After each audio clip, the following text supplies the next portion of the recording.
Okay. Okay, I think we're good, Veronica. Okay, now I'm being recorded. Now it's really official. Sorry, we had one of them stepped out, so we wanted to record for them. That's okay. So I'm Veronica Plum, and I have here with me my peer from our program, Hannah Austin. We are two of four people who work together in a cooperative faculty group to deliver the University of Alaska Child Development and Family Studies program. Now, I'm here to talk with you guys today a little bit about a partnership that we've been talking with your administration about so that people working in youth childcare situations can have opportunity to expand on your education and your goals in regards to that area. So I have a little bit of a agenda for our time together this morning. So I want to give introductions. I want to talk about how we can support the CYC formal education extensions and an opportunity called credit by certificate, additional steps that would be required within that situation, the funding that we have an opportunity for, as well as a summer course offering, questions from you folks, and then contact information for Hannah and I right now. So let's start with our introductions. Like I said, I am Veronica Plum, and this is Hannah Austin. Our focus is going, depending on who moves when, we are a little clearer or blurrier. But we're two of four faculty. The other two we have is Jackie Tagaban, and she actually lives in Juneau, although she works with our program here at UAF, and Gara Bridwell, who has been a long-term full-time faculty with our program and then retired out of that position and has been working as an adjunct to teach courses as well as contribute to different administration things that we do and advising with students. So then we'll put your presentation in slideshow mode. Oh, sorry. Sorry, I was just telling Veronica your chat message. I'm sure you heard her too. Yeah. Sorry. I usually Yeah. ask about things. So that's who we are, not to interrupt what I was saying. So basically we're four people that work together to deliver this program to the students who choose to work with it. So supporting CYC, formal education opportunities, we have an opportunity within the university called credit by certificate. This means when someone, anybody, group of people, individuals, whatnot, have worked to receive some type of a certificate that is not formally granted by the university, but is granted by some other organization, we can make an agreement to provide a certain amount of university credits for the work that they've done outside of the university specter. So you folks are all working on your CYC professional certification, which is a lot of work and is takes a lot of time, takes a lot of dedication, and provides a lot of information for you. What we would like to do is offer a total of 6 university credits for people who are willing to enter our program so that they can expand on their formal educational opportunities and work towards degrees or occupational endorsement types of situations. To do that, what we need to have happen is not only that you complete your CYC professional certification, but that you apply for admissions to the University of Alaska Fairbanks under the Child Development and Family Studies BA program. When you have completed your CYC professional certification and received that certificate that you get, you would turn it into the university, at which point we would have things set up so that when you do that, you would receive a classification of credits under an area called credit by certificate, which is right there saying that you have brought some education outside from the university that is accepted to meet requirements for this degree. 6 credits is equal usually to 2 university classes if they're based on 3 credits each. And then we have the opportunity for you to continue your UAF courses, leading to completion of a BA degree in the area of child development and family studies. Child development and family studies is a 120 credit program, which is divided into two areas in a sense. One is general education requirements that the university requires overall, and those are 60 credits. Those expand on your education and breadth of formal education in many different areas. And then we have a major and concentration area. Our major is child development and family studies. And then we have 4 concentration areas available right now that relate to administration within the field, curriculum and teaching, which is based in group care and group education settings, not within schools. We have family support, which leads to working with families and children outside of the group care spectrum. And then we have infant and toddler, which I'm assuming most of you probably wouldn't be real interested in, but it is one of our concentrations, just to be inclusive and share everything that we offer within this degree. So, if you choose to do this and become admitted to the program, we also the university expects, as well as our program, that you would continue on and take an additional, at least a minimum 1 to 3 more classes within the program too. We do realize that not everybody wants to finish a BA degree, but sometimes licensing requirements or different areas, maybe employer require that you do have a certain amount of credits or formal education. So even if someone isn't really interested in completing a whole BA degree, we can provide for you the additional courses that you need to meet any other goals that you might have. So now the next thing that happens is funding. People wonder, how am I going to pay for this? And funding is a big deal because, to be quite honest, each 3 credit class averages about $1,000 a piece. It depends on the type of course, where it's being delivered from, and just the expenses of tuition as well as fees within the University of Alaska system. So funding comes from many places. We have a federal funding source called FAFSA, which people can apply for. And I would actually recommend anybody who wants to expand on formal education to do this, particularly if you might want to take more than 1 or 2 classes in a semester. FAFSA comes back to you after you apply and provide all your information with them, letting you know if you can receive funding called a Pell Grant, which is money that the federal government would provide for you, and you don't have to pay it back. They also let you know if you qualify for some area of a federally funded grant, a loan, which would come from a bank or other financial institution. This is money that you do have to pay back. We have funding that comes from different organizations. Sometimes organizations have pots of money that they have specifically for professional development that people can apply for. And we have the gift of a pot of money from the State of Alaska Child Care Programs Office. And that's the funding that I would focus on more here with you guys this morning. So the State of Alaska Child Care Programs Office supports what we have called the Early Childhood Professional Scholarship. With the expansion into the school age and youth areas, we will probably be changing the name on it this next year.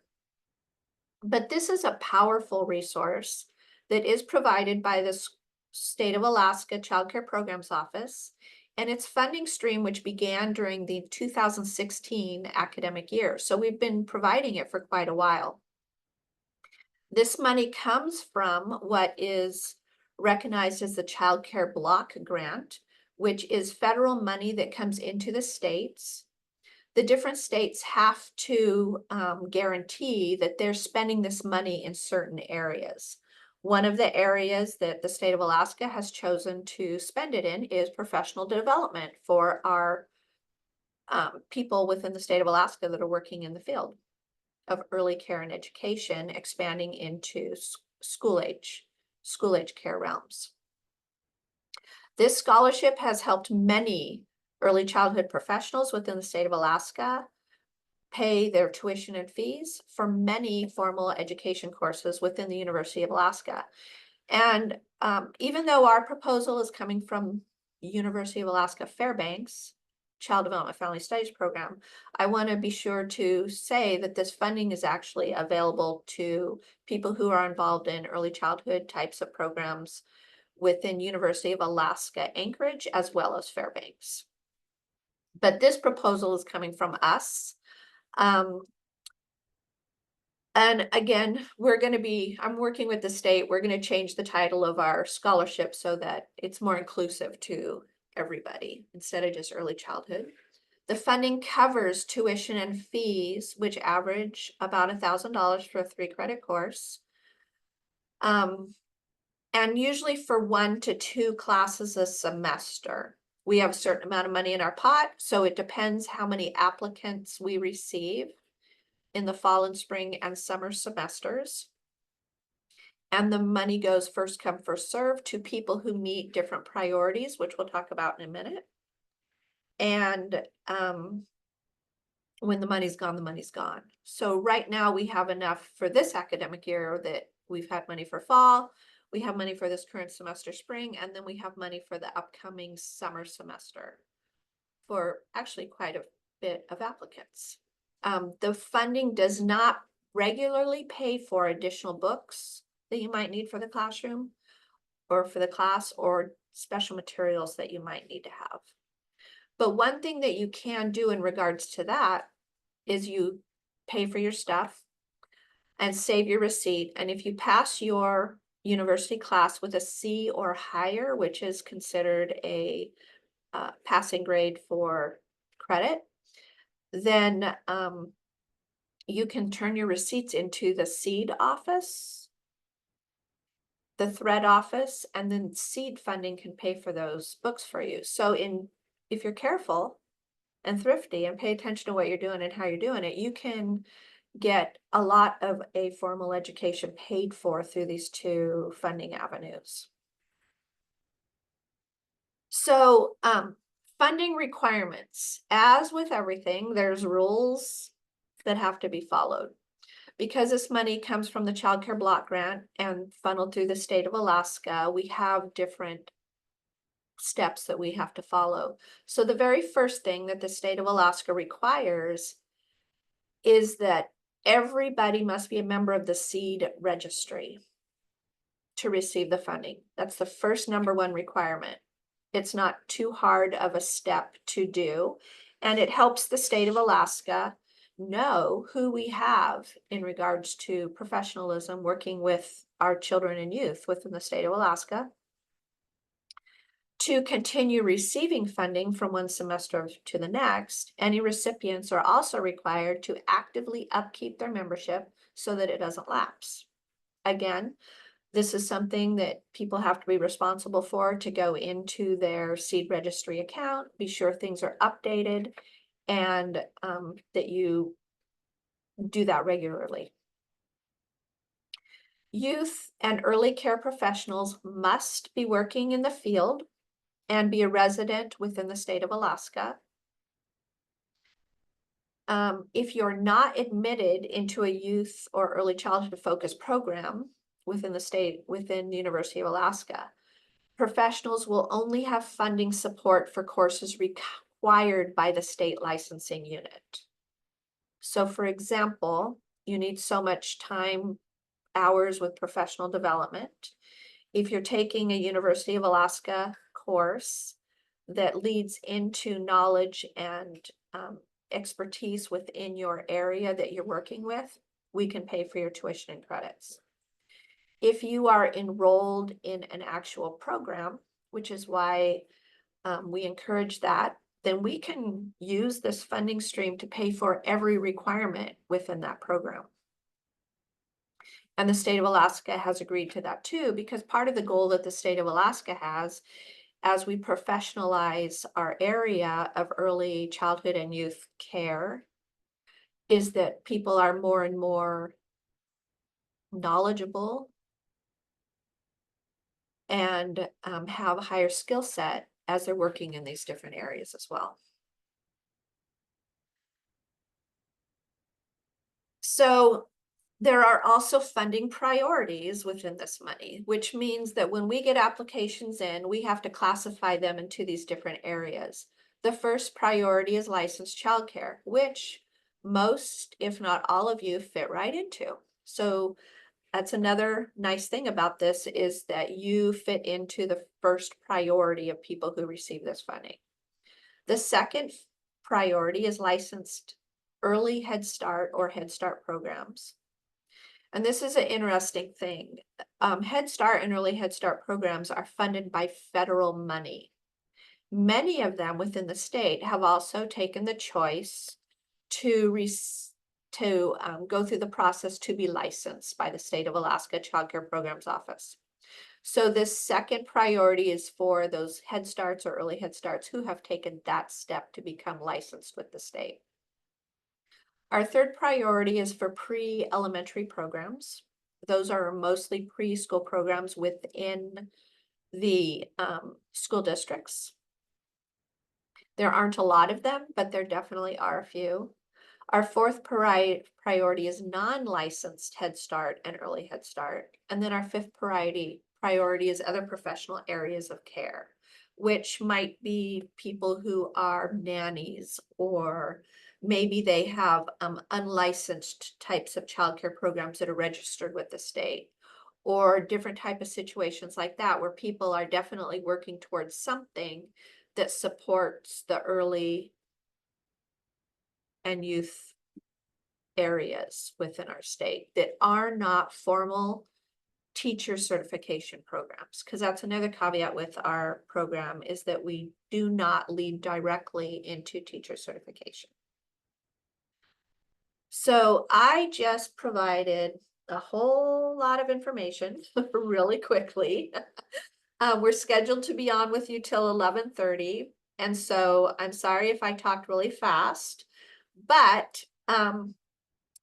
another opportunity that we have is people who are interested in this. We have a delivery of a class this summer, 2025. We're working with an apprenticeship program within the state, as within the Anchorage area, as well as with your administration. I wrote the wrong class here. It's 305. And it's called Social Emotional Development, Reflection and Practice. We thought this would be a nice next step class for people. It talks about social emotional development areas of children and youth. It talks about self-care for children as well as for adults that work with them, as well as some other different areas in regards to this. And then we are going to provide this class through different blended methodologies, of which part of it is going to be face-to-face sessions down in Anchorage with myself, as well as some other people who are going to step in as guest instructors. We're also going to be using some Zoom meetings to facilitate this as well. And our plan is to deliver it within a 7-week sector, starting in mid-May and ending at the end of June. So now I want to open up and see, does anyone have any questions or thoughts about any of this information? Veronica, when we last spoke, we touched on the different levels of the credential. Could you speak a little bit more to whether each level would equate to different credits, or like the entry, associate, and professional levels? Yep, I sure can do that. So what we've been talking about is that each of the levels that come in would be worth, so your first level, your entry level that comes in, we could provide 3 of the 6 credits for that as it comes in. So we can partial that out for people, and then people who come in with the finalized certificate would also be able to receive 3 additional credits. That's where the 6 total credits come in. It also meets on the seed registry ladder, the seed ladder levels of competence within there as well. I think those 6 credits put people right now up to a level 7, if I am correct. And then I realize that there's a 3rd level of the certificate. I've actually been reading through your workbook here in the last couple weeks. And I think that that would, right now, what we have discussed is that there would be a 6 credit total. But I wonder if us with your administration would have more conversation about that to see exactly how that settles. But right now, the entry level piece would come in at 3 credits with expanding to 6 as people move up within the certification. Thank you. So to clarify, entry level would be 3 credits, and then Yes. associate and professional would be 6 credits. Yes, exactly. Okay. Thank you. Thank Does you. anyone have any questions that you'd like to ask Veronica? Yeah. What would be the best to contact you guys? Thanks for asking that. The question is, Veronica, what would be the best way to contact So for more? the best way to contact Hannah and I would be through email. And I have these here. I was also going, I didn't do it yet, but I was also going to maybe put together an informational flyer for you guys that your administration can hand out to all of you that would cover information that's involved in this PowerPoint, so that you would have that as well. And then you would have our contacts. It's best right now to contact us through email. We respond to that pretty well. And then we could help you through with any steps that you would want to move forward and make sure that it goes smoothly for you. Thank you, Veronica. Could you also send this presentation over as well? I know you'll be working on a flyer, but would that be okay? Yeah, that would absolutely be okay. Can I send it directly to you and then you could share it? Yep. Okay, I absolutely can do that. Thank you. Any more questions? Oh, okay. A few more questions. I'm gonna pass them. Okay. Point in.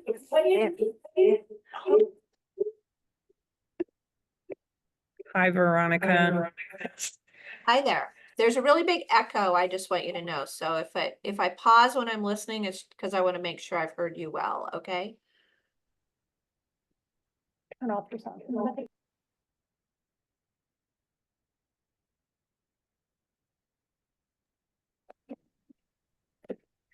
I'm Jenny. I work for Campfire Alaska. And so my question is, if one of our staff or our members who are participating in the CYC are interested in signing up for this program, what are the next steps? How do they do that? Well, I would have them contact Hannah or I, or they could go right to the University of Alaska Fairbanks and apply for admissions to the Child Care and Family Studies program. I would recommend people either, when you do that, you can choose a concentration area, and you don't have to do that right now. But that would be the very first step, so that we cannot accept your certificate unless we have a program it's being applied to. And that's just overall University of Alaska rule.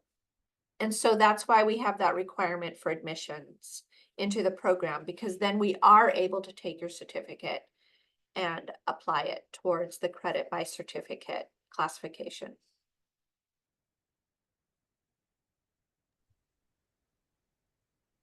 Johnny, do you have a question?